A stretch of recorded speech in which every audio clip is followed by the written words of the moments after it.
is Miss Lizzie. I don't ever smoke the dizzy, but we can always share some ditsies. It's just a cup in time. This song doesn't have to run. Life's all of us, not every moment we can be feeling fine.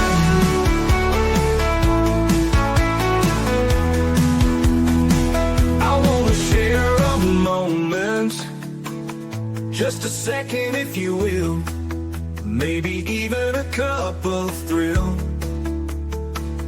We could share this performance. It's tea time, come sit with me. Well, welcome guys, Miss Liz in the house, and I have a country boy in the house tonight. We have Adam Gaffney in the house, and we're going to share his album and talk about his tea and all that good stuff. And tonight's tea is a little interesting because tonight's tea is everywhere and nowhere. Don't let the truth get in the way of a good song, and only you know what's best for you. That is the tea that we are serving in the house tonight with Adam. But before we get started, you guys know how Miss Liz rolls. Get over to all those platforms: Facebook, TikTok, Instagram, Lemonade, Clapper, all those good platforms. Give those a like, follow, and subscribe. And check out the bios and the description areas for all of my guests, because they do have all that information. And give those a like, follow, and subscribe as well. Jump over to the podcast apps: Podbean, iHeartRadio, Listen Notes, Spotify, and all the ones I haven't mentioned. Miss Liz is on those ones too, so check those out. Then jump over to babyboomers.org. If you're looking to be featured on different podcasts and Miss Liz is not bringing you the flavor that you're looking for, you can check out. There's over 50 different podcasts that are always looking for guests as well, and you can get featured on there as well. Miss Liz has been partnered with them for about 3 years, and it's an incredible platform. You can get podcasts out there, you can get radio, you can get news, you can get all of that good stuff for all the baby boomers out there. So let's get started with disclaimer and then a beautiful intro, and then we're going to get Adam in here, and we're going to spill some tea and have some fun tonight. And maybe I got a couple surprises for all you listeners out there if you pay attention and you stay the whole show. Disclaimer for Miss Liz's Tea Time live show. Miss Liz's Tea Time is a global platform dedicating to sharing real life stories, diverse perspectives, and meaningful conversations that inspire awareness, healing, and connection. I'm Miss Liz is going live using StreamYard. Before leaving a comment during the live broadcast, please grant StreamYard permission to display your name at StreamYard.com. Please be advised that all the content brought forward during any Tea Time show is presented in good faith. However, discussions may include opinions, beliefs, and perspectives that do not necessarily represent the views of Miss Liz or the Tea Time platform. Information shared by guests is based on their own experiences and is perceived to be accurate at the given time of airing. All guests, viewers, and participants are responsible for using their own good judgment when considering any action or decision that may relate to these discussions. Some episodes may cover sensitive topics, including but not limited to trauma, abuse, grief, mental health, and other emotionally triggering subjects. Listeners' and viewers' discretion is strongly advised. Tea Time with Miss Liz is an open discussion forum designed to offer insight, inspire awareness, and create connection. It is not a substitute for professional, medical, legal, or therapeutical advice. If you require professional support, please seek assistance from qualified professionals or trusted resources in your area. If you have any questions regarding this disclaimer or the content of the discussion, you are welcome to contact me, aka Miss Liz, directly at bookingmissliz@gmail.com, or visit my link tree at Miss Liz's Tea Time. By choosing to participate in, comment on, or view these live shows, you acknowledge and accept this disclaimer. Your participation is entirely voluntary. I, Miss Liz, welcomes you to join the conversation with an open heart, and if at any time you feel this platform is not right for you, I respect your wishes and decision and welcome you back whenever you are ready. Tea Time at Miss Liz is serving truth and awareness one cup at a time. Well, welcome to Tea Time with Miss Liz, where conversations remind us that some of life's hardest chapters can become foundations for healing, purpose, and powerful storytelling. Today's guest brings honesty, resilience, music, and lived experience to the Tea Time table. Please join me in welcoming Adam Gaffney, a native veteran, singer, songwriter, storyteller, and author whose journeys through addictions, loss, recovery, and self-discovery has inspired both his music and his message. Adam's work is rooted in truth. Through songwriting and storytelling, he shares the reality of struggles, heartbreak, redemption, and the courage it takes to rebuild a life when everything feels broken. His book and musical journey, Product of Another Sad Song, reflects the lessons learned through adversity and the understanding that our lowest moments do not define our future. Today's conversation is about more than music. It is about resilience. It is about recovery. It is about finding your voice after life has tried to silence it.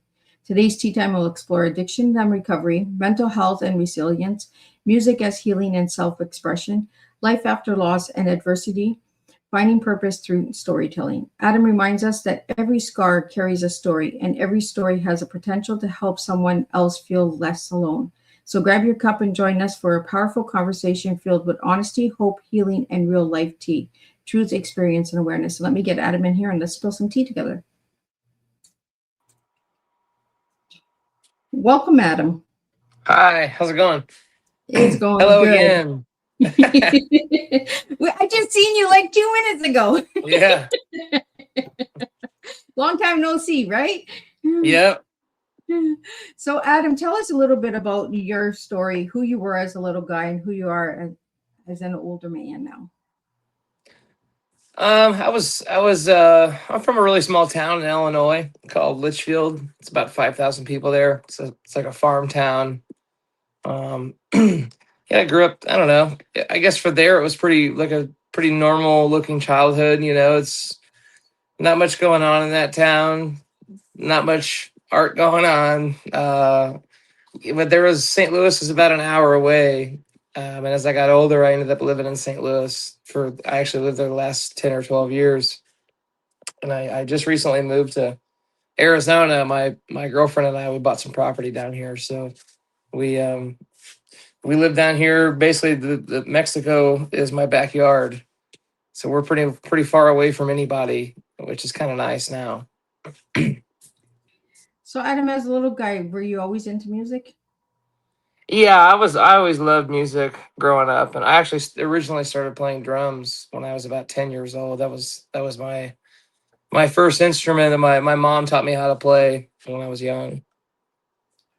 So, were you brought up on the classic country or folks, blues, rocks? What were you raised up on? I was raised pretty much on whatever music my dad listened to, and then which was like classic rock. And I actually didn't even get into country music until I was in my 20s. I was always around it, but I was always kind of like, my dad hated it, so I thought I was supposed to hate it too. So naturally, I did that. And then as I got older, I was like, wait a minute, this is pretty good stuff. And I started really getting into it. And it was like right about I was like 22, 23 before I started getting into country music. So I had a lot to catch up on. So, who were your biggest influencers? Probably my number one is Neil Young. I don't actually listen to a lot of as much country music as people probably think I do. I'm a big Neil Young fan. That's about as the most country music I listen to. I love George Jones. I love, of course, I love Willie Nelson, but I'm a big Bob Dylan, Neil Young fan. I love that era of like the beginning of like Americana music, where it's like a blend of rock and roll and country music. Right, they twang together, like they join together. Yeah. Like Neil Young had some really good songs, and it almost sounded like country vibe, but had like a little spice to it, right? Kind of. Yeah, totally. Which, yeah, you're in Canada, so I guess is everyone required to be a Neil Young fan? Well, you know what? I love Neil Young, and I'm going to give my age away again to my listeners, but I grew up with the classic country and the classic folks music and rock and even today my kids will be like, Mom, you listen to heavy metal music? I was like, I'm in the mood for just different sometimes. Yeah, totally. I totally get that. Just because I listen to mostly country doesn't mean that I'm only just a country girl there. Right. Yeah, I love country, but I also love a lot of weird stuff too. Like I love all kinds of music. Yeah, it just depends. Adam, for you, is it the lyrics or is it the music? I think at first listen, I'm a music person, and then as I listen to the song more, I become like into the lyrics. It takes me a while. Like there's like some songs that I've been covering for years that I'm like, I don't even know if I didn't like read it, I probably wouldn't even remember what the words were. How does an artist remember all those songs and all those lyrics? That's one thing I've always wondered. I think I will say the music that from a writing perspective, I remember a lot of the songs I write because I'm playing them all the time. But if I'm playing covers, I have a hard time remembering the lyrics because I play a lot of bar gigs, and you know, a lot of times I not a lot of times anymore, but over the years I've done a lot of cover gigs, so I had to play like 3 or 4 hours of cover songs. I don't know how many people can just memorize that amount of music that isn't theirs. Um, but yeah, I have a handful of songs that I have memorized, and then I mostly have my songs memorized, which even like a song I've written 10 years ago, I will probably forget what the words were. But once I do it again, I'll have it in my mind. I always wondered if the music, like the sound, the harmony is what brings the words out of artists. They get the, oh, that's the line, you know. Totally, 100%. Or like if I'm playing with my band and I'm like, man, I forgot what's the first line, and somebody will yell and shout it to me, and I'm like, okay, now I know all the words of the song. It just took like the first 3 words in my head, you know. Well, we have some comments on that coming into the studio, and I'd like to get them out to you. From Jonathan, love how Miss Liz brings inspiring guests with real life stories. Can't wait for this conversation. Thank you, Jonathan, for tuning in. We have a question here from Bob. Has anyone else already listened to Product of Another Sad Song? Which track stood out to you the most? For all the listeners, I'm guessing Bob is asking all of the listeners to send in their favorite track. But for you, Adam, what was the track that stood out to you the most? That's a tough one, I think. You know, this was probably the last song of the record. That was the song that was an afterthought of the album that had been finished already. And, you know, my mom passed away while we were recording this record. And she was sick the whole time we were recording. And so I had written all these songs in the 2 years of this record, you know, being made.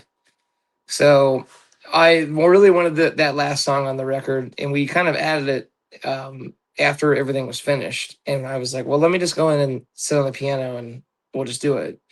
So that's kind of the one that stands out the most to me. Maybe it's because like it's the newest song on the record, but I think it's just like the most, I don't know, personal of all of them, even though they're all pretty personal. But So let's what inspired you for the Product of Another Sad Song? Because I like the title, Another Sad Song. Because I've listened to a couple of the songs, and I like a couple of them. There's some that I'm just like, wonder what kind of mood he was in when he did this one. Yeah, it depends on you know, what the rating is on, you know, how much I can share. But yeah, I mean, the Product of Another Sad Song is the title track. You know, that it was the name of a song before we named the record. I don't even know if we had a working title or anything. I think it was kind of like, I'm like, hey, you know, my buddy Jorge who recorded this, and I said, hey, you know, I got like 10 songs. Let's just record them, see what happens. And then that turned into the 17 track record. That Product of Another Sad Song just kind of became like the flagship of the record. And it ended up being, we just titled it after that. I always thought that was cool. You know, like back in the day, Bad Company came out with a record, Bad Company, with the single Bad Company. I always thought that was cool. Like naming the record after like the big song. So that's just kind of what we did.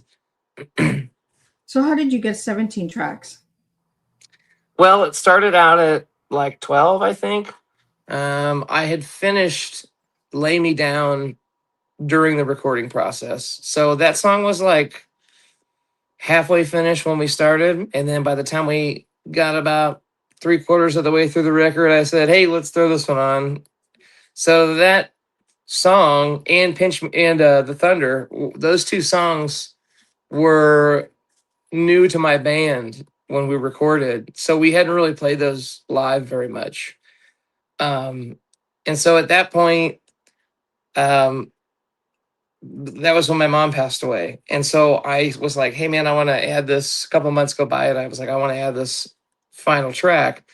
But then I thought, well, that's going to be weird if maybe, I don't know, I was in my head, I was like, is it going to be weird if I just have this one piano tune at the end, and then I was like, well, what if I segue some of like my writing transitions with poems that I've written or whatever. And I honestly kind of had an idea of Fred Friction going in there, and I just told him, I said, I just want you to talk, because like he's one of these guys that just everything he says is calculated. So I kind of told him to go in there and just be you, and I think he got a little nervous, and then so I was like, well, I tell you what, maybe read these poems. And so he read those poems. Then he had two poems of his own, and those became the 4 segue tracks on the record. And then with the song I wrote for my mom at the end, it ended up being a 17-track record. How did losing your mother shape this album? You shared a little bit about it, but how did it shape the album coming together? I think it was kind of weird. It was very like sudden that she passed. And so like I was really spearheading this record for, a year. And then she became sick, and then it kind of shifted everything. And so there was about 6 months where I really just didn't have time to record at all. And when I went back, it was kind of hard to do some of those songs. And, you're in the studio listening to these songs like hundreds and hundreds of times over and over again. And so it was just like a little bit exhausting. But it was I was glad that I was doing it with my friends, because if I was just going into like the studio and getting like session players that really didn't have any attachment to me personally, I think it would have been a different album altogether. I think the fact that it was my close friends, my band doing it, it really shaped the album, because I knew they could feel like, I know they felt what I was going through. And you can hear that when I listen to some of these songs. We did the vocal tracks, and some of my guitar licks were after she passed away. And I can really, feel that coming out when I hear my vocals in some of those songs. So Well, I don't think it would be the record it is if I wasn't channeling some of that. Well, and on this album, you also shared your sobriety and that as well through the lyrics, a couple of songs, right? You kind of get right into it, and you also share a little bit about mental illness, and like today is your floor, so you can share whatever you like. You can talk in any language you want to talk. It's your time. It's your time to shine. And all right. So if you want to release something or you want to share something, you're more than welcome to do that with my listeners. Okay, I appreciate that. So we do have a question about Darlin. I'm going to put the question up, and it comes in from Prophet Power. Adam, what inspired you to write Darlin as such a joyful song alongside an emotional album?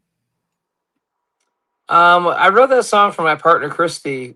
We got together shortly after I got sober, and but we had known each other for years prior to that. And I had written that song for her, and I love the song, but it is a very simple song, and it was just kind of tongue in cheek, and it was something like, our friends loved it when I would play it, because we used to work at this bar in St. Louis together, and I would play there, and I'd play the song, and it was really fun. And so I thought, hey, I'm gonna put that song on the record. But it makes sense because this record is a collection of songs over 10 years of just like a life experience. And I thought that would be a really good opener, because it's maybe my sixth sense of humor of being like, hey, here's a really catchy love song to like butter you up for what's coming next, So that was kind of like butter you up, what darling. I was thinking with it. Yeah, like they're gonna have no idea what's gonna happen, I love the way you just said that, Adam. Like, we're going to butter you up. So we do have the permission from Adam to share this amazing song, Darling. So I'm going to pull it up and let you guys listen to his song. And then we're going to get back into talking with Adam. So Miss Liz and Adam are just going to slide to the side and we're going to play the song that Prophet Power wanted to know about. So let you guys all enjoy this and just sit back and enjoy. Darling, won't you take my hand and we'll light this fire, stoke up the flames until it can't go higher. There's a big old road just for you and me. If you wouldn't mind a little company, maybe I'll do all the talking, you bet I'll do all the walking. Hell, I'd even be crawling to you. Well, now these hands, they do more than striving, are hugging and kissing and loving. I might even stop my cussing for you. And darling, won't you take my hand and we'll light this fire. We'll stoke up the flames, oh, until they can't go higher. There's a big old road just for you and me. If you wouldn't mind a little company.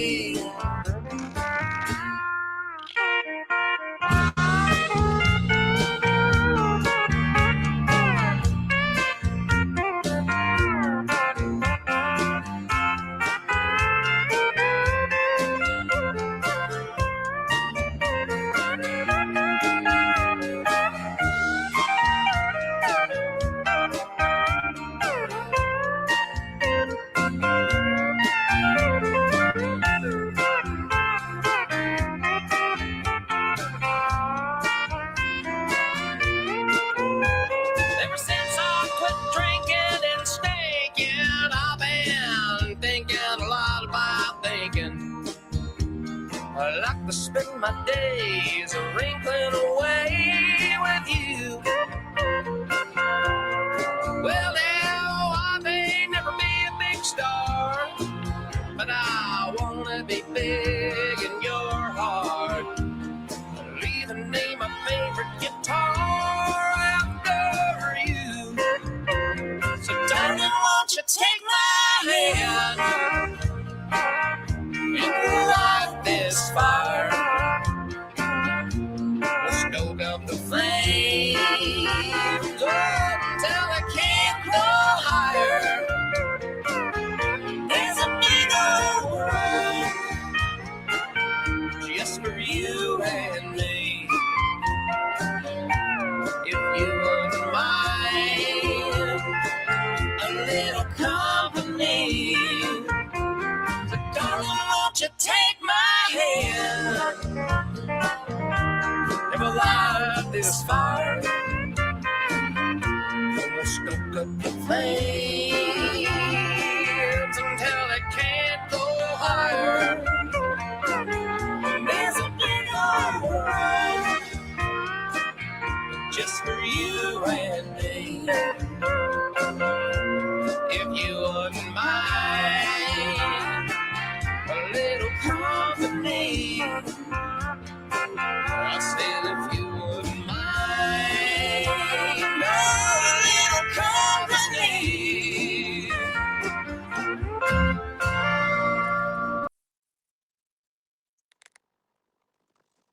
And there we go. We have Darlin. So I got a couple of things from that song there, Adam. I got some big rug, some company, some fire, some bacon, and a big star. That's what I got from that. So tell us a little bit about the bacon first, because I'm a bacon girl. And then I don't think I said bacon in there. You didn't say bacon. I heard bacon. I must be hungry. But I should have. I should have said bacon in there. Well, I really want to thank you for allowing me to play that for my listeners out there. Yeah, absolutely. What you guys thought of that song? Like, I like the beat of it. I like the twang. Do you play a lot of that country electric guitar in your music? Yeah, there it is, but we're a little bit heavier than the record. I think we, going in the studio, we got to kind of take our like rock and roll band and basically like, let's make this a little more chill. Make it we're a country band and we just turn everything up way too loud. So on the album we were like, we should probably make this like pretty, tone it down a little bit.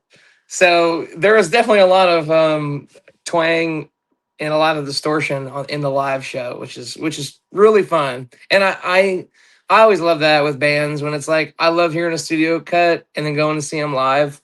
And then they have this like real big sound. It's always cool, I think. Well, Adam, we have a question here from Paula, and it is, how long did it take to complete Product of Another Sad Song from start to finish? It took us close to 2 years. I think we started it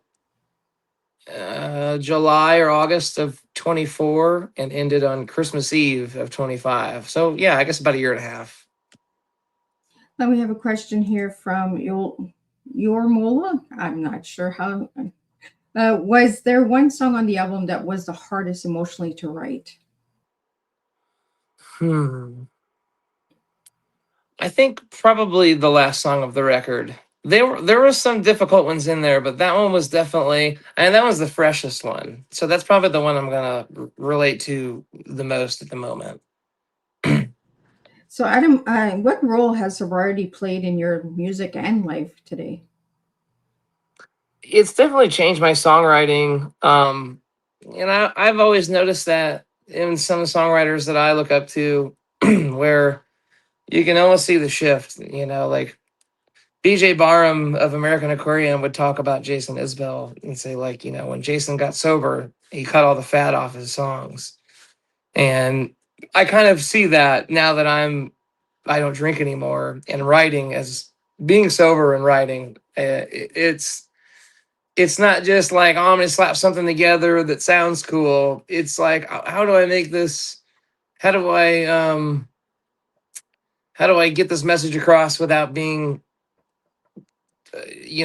too direct, and it makes me think a little more, and I think that goes for a lot of things I do in my life now, where it's less, I just enjoy other things. So Adam, how did your Navy experience influence your perspective as a songwriter? I don't know. I think I definitely wrote a little bit when I was in the Navy, but I don't know that it was kind of like, I feel like the Navy was my life on pause. And then I got out, and then like, I was like, oh, well, I'm not doing that again. I'm going to go do stuff that I want to do. And that was kind of like the moment for me that I realized that I should pursue music. That it was actually a superior of mine in the Navy. And there's a story I did on I can't remember. It was like a write-up I got, and they asked this question, a similar question. And this guy who's still a friend of mine, he, the Navy did this thing. Well, they do it like every 3 years. They basically, all these people that these military members that have been in for like a certain amount of time and don't quite have higher tenure or something, they come up with some new program and they're like, all right, we're going to release a bunch of these people, severance checks, whatever. And they just say, see you later. Well, that happened to this guy I knew. It happened to a lot of people I knew, but it happened to this one guy in particular I was closer to. and he was like all about the Navy. He'd been in like 15 years, was going to retire in 5.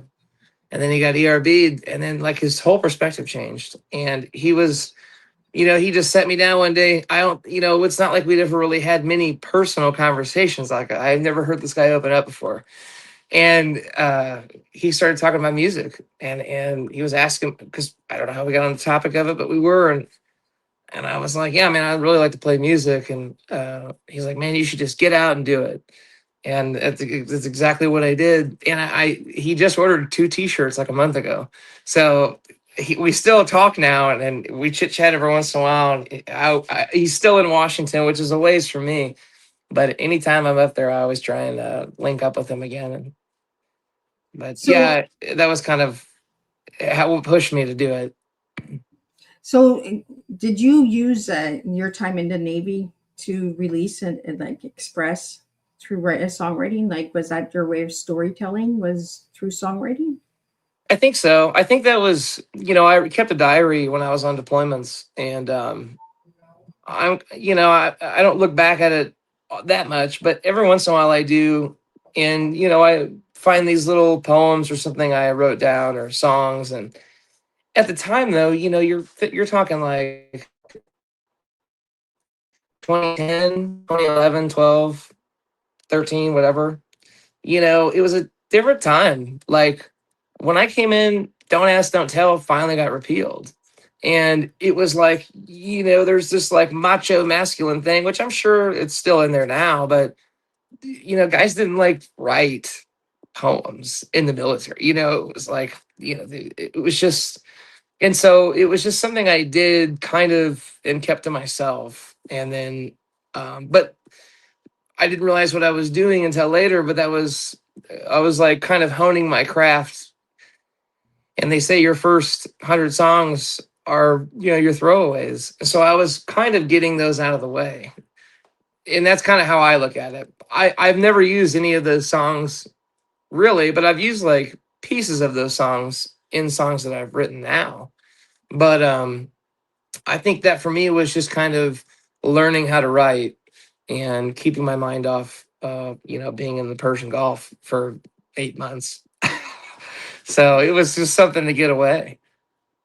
Because a lot of people, they use storytelling through different aspects, right? Through art, through songwriting, through music, through dance.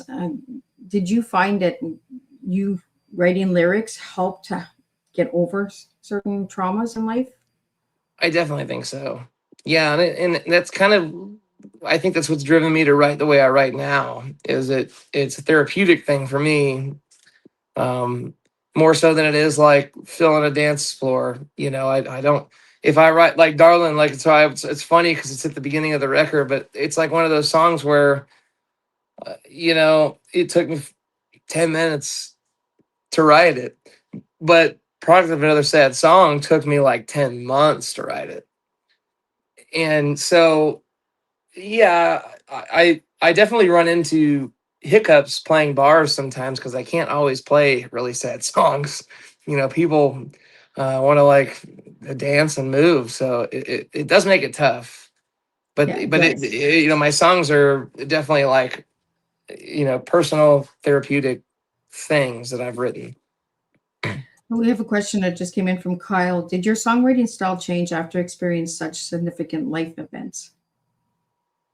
100%. Yeah, after I got sober, I don't know that I've really even mentioned booze in any of my songs. And people have come up to me and said like, oh, it's kind of nice you're writing about something else. And I didn't think about it, but it's true. All those songs are from like a point in my life, and like, what would I write about booze now for? I don't even do anything with it. So like, yeah, my things now are more, I wouldn't say politically driven, but it's a little more about society than maybe so much like me.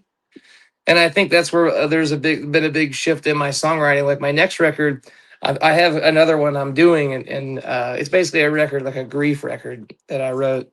All the songs I wrote while I was dealing with, my mom being sick. And then on top of that record, I have songs I'm working on that are more so like my anti-government songs and stuff like that. Which I'm really like excited to the get ones to that are this. gonna burn a little. Yeah, yeah.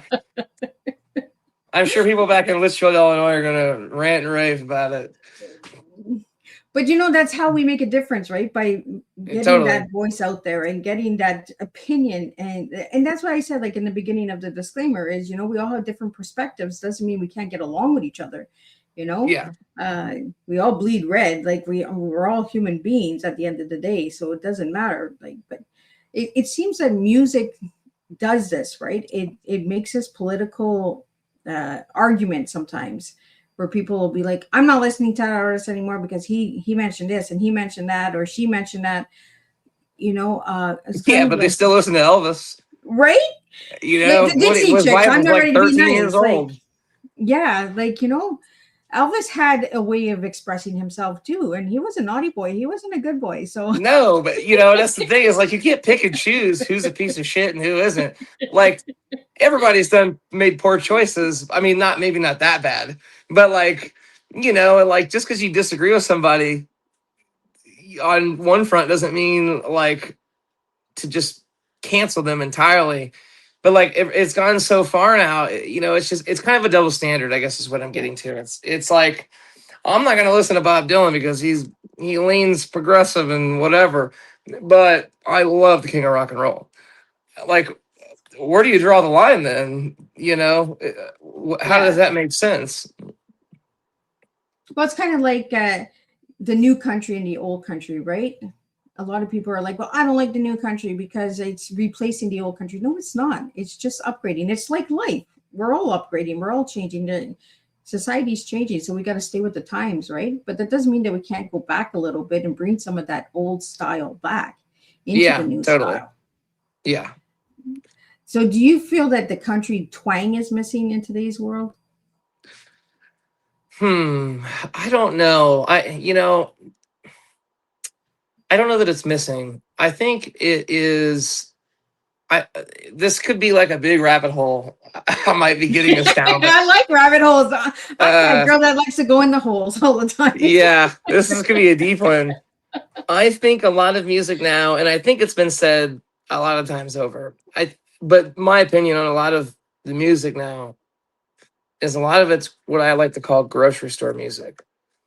It's mass produced to go to the grocery store, get your stuff, have something humming, a little melody that some like 15 dudes sat in a room and they were like, yeah. We should get some 21-year-old kid to sing about it, even though he has zero life experience. But all these 50-year-old dudes are writing in a room in Nashville somewhere, wrote the song for him. And now it's like getting played at, Albertsons while someone's drinking their wine and shopping for their groceries. That's what I think a lot of the modern country music is now. But on the flip side of that, there is this like underground scene, which is like what the outlaw country used to be. Yeah. Now, all those people are like underground now comparatively to like the mainstream artists. Like you got guys that I would compare to like Willie Nelson that are playing 150, 200 cap rooms. But like these pop stars, I mean, you got like Jelly Roll. Like, what even is that? And he's like selling out these stadiums. I don't even know what music that is, but everybody's like, oh my God, it's country. And I'm like, whatever. Like the guy's got, it's like, yeah, it's grocery store music. It doesn't need to be good. It just needs to please like someone's ear. And they can go about their day. It doesn't conflict with views. It's like very much it's a no strings attached choice of music. Absolutely. And I find that the genres are all mixing in together. So we're like losing the different genres. It's just like you're writing a book, right? We're losing all the different genres because we're slapping them all together. Mm-hmm. And that's kind of like what you're saying with the grocery store experience, right? We're slapping it all together and then we're calling it country, or we're calling it rock, or we're calling it R&B. Yeah, slap a sticker on it, you know, we're losing the roots. That's what I feel. Yeah, We're losing the roots of the genres. I agree. And I think it needs to go forward a little bit more before it can collapse. And everyone, like this Blue Dot Fever everyone's talking about, I love it. I think it's the greatest thing that's happened to mainstream music because all these big artists, let's just keep using Jelly Roll. Like Jelly let's Roll's gonna come at Miss Liz now. he's the okay, well, he's perfect because it's like you know, what's his fan base, his demographic, I'm sure like isn't like making isn't like super upper class. So yeah, I mean they're gonna buy one ticket maybe a year, and he's gonna sell his tickets for like what his cheapest tickets like $500. Like that's not sustainable. There's no way, especially with like the fan base he has. Maybe a $50 ticket would be sustainable. I mean, I feel like a lot of people could afford that multiple times a year. But this Blue Dot Fever thing is like, I don't know where you guys think like you're, I just don't like they're coming and making out like a bandit playing these stadiums. And now it's coming to like a head and they're like, oh, we can't do this. Like it was great while it lasted. And then they're all surprised because they're not selling any tickets. And I'm like, well, it shouldn't be a surprise. Yeah. It's Especially in today's economy, right? Like people can't even afford to go out anymore. Like, yeah, gas is like $5 we're a deciding, gallon. do we pay our rent or do we put gas in our car? And here we have artists that are charging $300-400, $5+ for It's a insane. one-night event, right? Yeah, to see some fireworks, a mile away, Absolutely. sitting in nosebleeds. I always wondered about these big artists with their big ticket prices. Do they really care about the fans that are coming, or do they think about the ticket price? And for all my listeners out there, I'd like to hear your feedback on this, because we went to a concert a couple of years ago and cost us almost $1,000 for one night. That's like the price of our rent. Like, Mhm. you know what I mean? So Yeah. we have to make these choices. Do we want to have entertainment or do we want to survive? So, well, Adam, we have a question that just came in from Agree87. How did your partner Christy react the first time she heard Darlin? She loved it, and I think I played it for her because we bartended at this bar together. That's how we met, and then I left when I got a job in the trades, but I still was playing music there every week. So I played the song for her while she was bartending, and everybody was like losing their minds, and she was really embarrassed in a good way, but it was just funny. She was all flustered and stuff, and yeah, it was really fun. And now we'll go back, or even before we moved here, she was working, and people would be like, play Christy's song, and so I'd play it while she was working, and it was just really fun. Yeah, she's loved it. She loves the song, and I think she loves how popular it's gotten too, which is funny. So Darlin is named after Christy. Yep, that's the song I wrote for her. So do you have any other songs for Christy on the album? Not on that album. I do have some more that are going to be on a couple other the next record. Does she know? Yeah, I've played them for her a couple times. It's funny because she's my best critic, best and worst. I was on the road for about 2.5 months, and I just got back, so I didn't really see her a whole lot. I was out in New York, and I wrote this song for her. And by the time I got back, about a month later, I had I had worked out the song. I'd worked out all the words. I spent like a month on this thing, and I get to see her, and she comes to one of my shows, and I played the song for her that I just wrote. And we get back that night, and she's like, I really like that song, but there's a couple of things in there that I just want to like kind of tweak. I was like, you got to be kidding me. It's not changing. It's done now. It's finished. The song is done. You can tweak the next one. But she'll do that. And I love that she does, even though sometimes it is kind of irritating. But she'll make me like, she's like a proofreader. And she has good taste in music. We like a lot of the same music. And she'll say things like that. And like, you should change this line in there. And then I do. And I'm always glad I did. Well, Adam, let's talk about the tea you gave me. The first part of your tea was be everywhere and nowhere. What do you mean by that?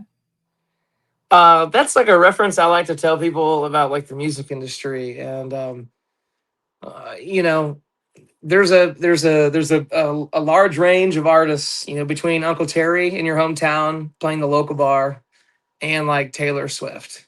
There's a lot in between. And I think a lot of artists, they get in their heads when they're not like getting maybe the recognition they deserve or something. And I think a lot of artists, I think a lot of them just either don't know how to put the work in or sometimes just don't put the work in. And my advice is when someone asks me, you know, like you're on the road all the time or whatever, I'm like, you have to be everywhere all the time and be able to pack up and leave no matter what. And that's like basically have no home address and be able to be in New York City or Mexico in 2 days. You know, and that's kind of like the best advice I can give for honestly, I think I would live by that just as far as like getting what you want out of life. You know, I think getting sucked into, you know, a job sometimes takes, you know, uh, that imagination away or that puts the fear in people of like, oh, I can't do that, you know. And I'm like, you can, you know, no one's telling you you can't do it. You can go anywhere you want right now. Well, it And kind of takes away from the passion, right? like, Because what's that? like when you're always on the road and you're always everywhere but nowhere, it kind of takes the passion away as well. 100%. It does. But you know, that's I think that's a lot of the hardest part for a lot of people, I think, is that playing music is the business side of it, where it's a very demanding industry and there's a million people waiting in line if you say no. So like if you're not going to take that phone call and get on that plane to go wherever, somebody's going to go. Right? If you don't go, somebody else will take that spot. Easy, probably for a lot less money. Yeah. Your second part of your tea was don't let the truth get in the way of a good song. What do you mean by that? That was told to me a long time ago. I don't remember where I heard it. Actually, it might have been Steve Poltz, um, which he's. If you guys don't know that are listening, you don't know who Steve Poltz is, check him out. He's a Canadian. You probably know who he is. I've heard the name, but refresh my mind. He's a Canadian songwriter. He used to write with Jewel, so he wrote that Yes. song "You Were Meant for Me" with her, and that's like I think that was something. I think he said that at some point, and I was like, I really like that. In it, I write a lot of songs that are pretty close to home. You know, my family and I are very not really family. It's kind of weird, and you know, I I think just telling the truth in a song is important, not only to like, you know, work something out mentally maybe or something like that, but it's a good way to communicate with other people uh and be exposed to more, because I know that there's things I went through in my life that I thought were completely normal until I got around a group of friends that were like, hey, that's not normal, you know. And I think telling the truth allows other people to be like, oh well, I know exactly what that guy's talking about. I didn't know that was bad for me, you know. I just think that's important for people to hear. I'm really glad that the listeners are getting so many takeaways from tonight. This is what I like doing. I like picking my guests and getting them to spill their teas. And their teas are always different, and they always come with a reason behind their teas. And that's what makes us strong as individuals, is what we serve to the world. The last part of your tea is only you know what's best for you. What do you mean by that, Adam? I just don't like people telling me what to do, really. You're the rebel. It's not even an authority thing. Like I'm not gonna like break the law just to break it, but like you know, I just think yeah, there's I grew up in a very conservative, simple family, and I worked really hard to like. I had to like retrain my brain as I got older to be like, yeah, that shit's not okay, and like, I'm not a Republican. I'm sorry, like stuff like that. I'm like, I don't know what to tell you. I hate that you, maybe some people are in denial and like, no, surely I know I'm a very passable Republican, but I am not. And I think just people just projecting on you, I don't stand for it. I don't put up with it. I don't like people telling me what to do, giving me unsolicited advice. And in this job, there's not many people out there that really know what they're talking about, but there's a lot of people that love to think they know what they're talking about. Um, and that's one thing I've learned is just don't listen to everybody. Take all the advice you can, but like pick and choose what's important. Yeah, Educated. right. With it. Get educated before you open your mouth. I tell my kids this all the time. There's a lot of talkers out there in the world, but there's not a lot of walkers. When you want them to walk what they talk, oh boy, they sit down pretty damn fast. Yeah, they do. Yeah, or they go with the same old tricks, and it's like, all right, well, it's time to not talk to you again. Yeah, right. Well, that was like the division, right? When the pandemic came, right? Is if you didn't go this way, you're no longer my friend, no longer my Oh family. yeah. Like I don't know how many divorces. I think it was 75% divorce rate went up during the pandemic.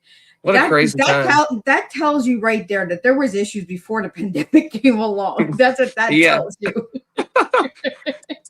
Yeah, that was part of the stimulus package was granting divorces. Right? Oh my goodness. Yeah. Like that was a good time to write a good love song. Like yeah, or a really good heartbreak song. There we go, right? Yeah. That's actually I wrote Conversation Blues during COVID. And when I told Steve that who you talked to get me on here, yeah, he's like, man, he's like, we're crossing the finish line with people's COVID songs, aren't we? And I said, yep, this is my last one. I like don't even want to think about COVID anymore. Like I wrote that song 6 years ago, and I'm like ready to get it out of the bag, put it out in the world. I'm done with it. It was a time when everybody was writing, everybody was singing, everybody was doing a lot of crazy things, and then they all went quiet. I say, you know what, bring COVID back because I found that there was a lot more unity during COVID. I know there was a lot of divorces that happened, but I mean, there was a lot of connection. There was a lot of people that were making the effort to be in people's lives. I was making good money in tips playing however I could too. I missed that.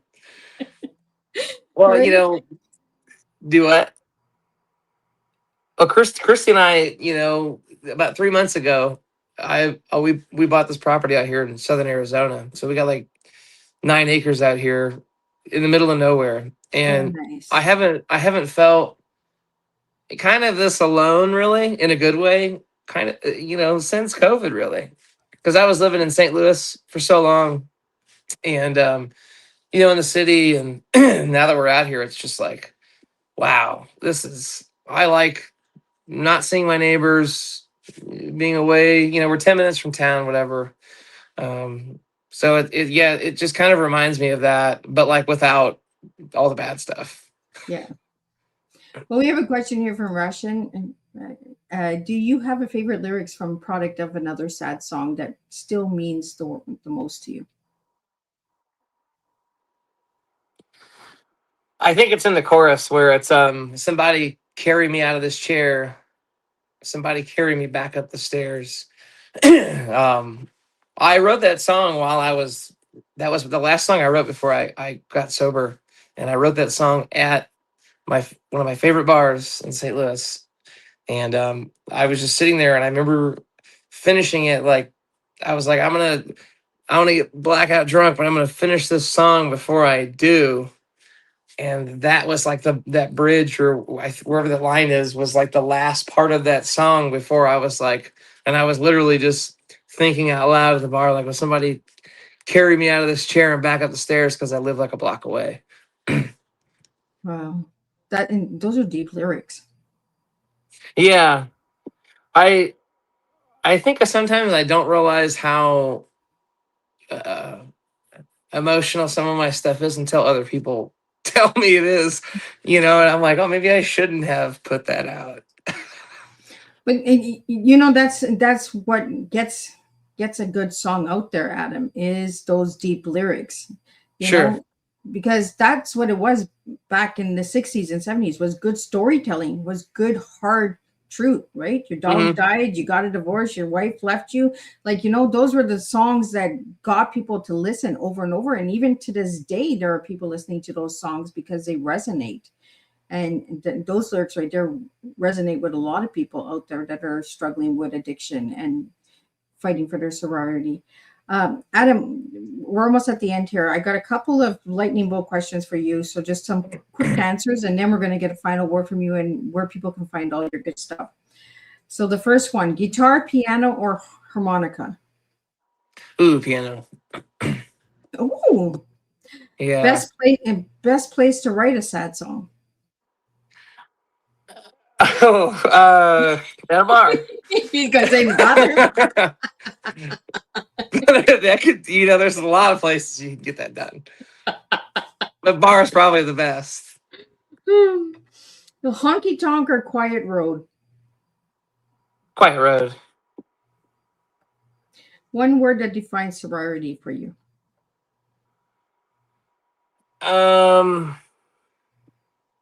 That's not corny, but maybe rebirth. Oh, it's not corny. It's your story, Adam. Yeah, I just think you get to kind of start over again and do things differently. What makes a song unforgettable? I think having some really good walk downs or walk ups.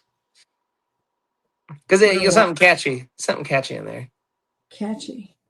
So yeah, it's when the band will go a boom, boom, boom, boom, something like that. Which I'm a sucker for them. I gotta put them in any chance I can. Adam, are you a dancer or a swinger? I don't know. I'm gonna go with dancer. I'm not talking that kind of swinging, guys. I'm talking are you like a country line dancer or a swinger? Waltz and foxtrot. I would do probably dancing. Dancing? Yeah.